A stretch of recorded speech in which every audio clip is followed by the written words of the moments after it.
You cannot even be a disciple unless you're just choosing to follow the Lord.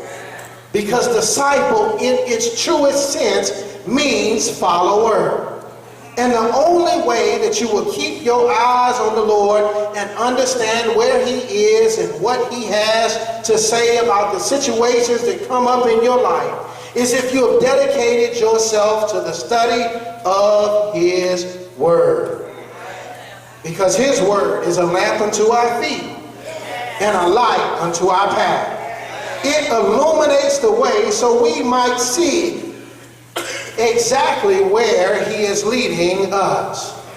His word, according to Hebrews 4:12, is living and active and sharper than any two-edged sword, piercing to the division of soul and spirit, of joints and marrow, and discerning the thoughts and intentions of the heart.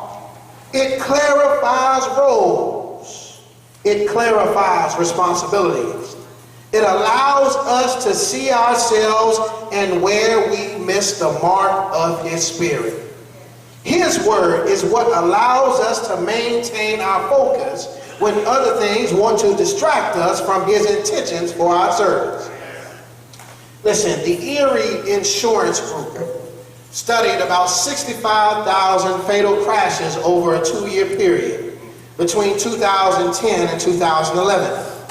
Its research found that 1 in 10 were attributed to driver distraction.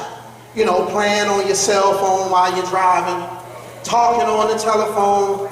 But 62% of these fatal crashes were blamed on daydreaming. You know, that's 5 times as many as texting and or talking on the phone. This study was based on a nationwide database that is kept by the National Highway Traffic and Safety Administration. What's sneaky about daydream driving is that you may feel like you are totally aware of your environment, but you are out of conscious contact with it. You're not really seeing what you're looking at. While your conscious mind wanders off, your subconscious is what takes over the wheel. And so an emergency might be able to jar you back to awareness, but your reaction time and sense of perception suffers when you're not paying full attention. Well, I'm sharing this with you this morning because we are all on a journey of discipleship. And we have full intentions today to serve the Lord and to serve him well.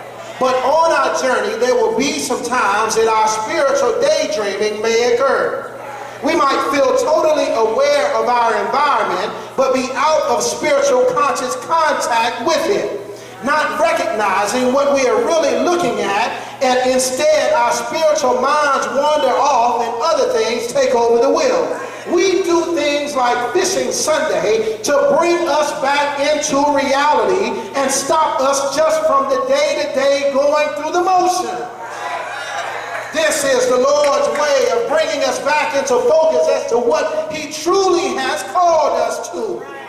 If we are going to stay focused and not be distracted, we must remember we have to stay awake. For you do not know on what day or hour the Lord will come. Got to be sober-minded and watchful, because your adversary, the devil, prowls around like a roaring lion, seeking somebody to devour. We have to pray at all times in the Spirit with all prayer and supplication, to that end keeping alert with all perseverance, preparing our minds for action, being sober-minded, setting our hope fully on the grace that will be brought to us by the revelation of Jesus Christ. God's word and our following it and him is essential if we're going to truly be equipped to serve. But what else must we do if we're going to serve? Verse 26 says, "Where I am, my servant also will be." Jesus says following him is essential for serving. And now I hear him saying that a servant must be okay with the Lord getting the glory. What do I mean? Jesus' statement implies to us that he is the end all and the be all. And his servant only knows what he has for them to know. Jesus is speaking clearly against his mindset that in and of ourselves we are able to discern our life's direction. It cannot be found in the horoscopes that some of us read on a daily basis. I know for some of y'all it's Gemini season, but that don't mean nothing to me. It cannot be garnered from the fortune cookie that came in your Chinese food last night. It can't be figured out by the mood ring that you might wear on your finger or the psychic or fortune teller you call late at night. Jesus says he determines the direction, and that direction is where his true servants will be. You want to know a true servant of God? God will always be at the forefront of their intentions and work for service to others.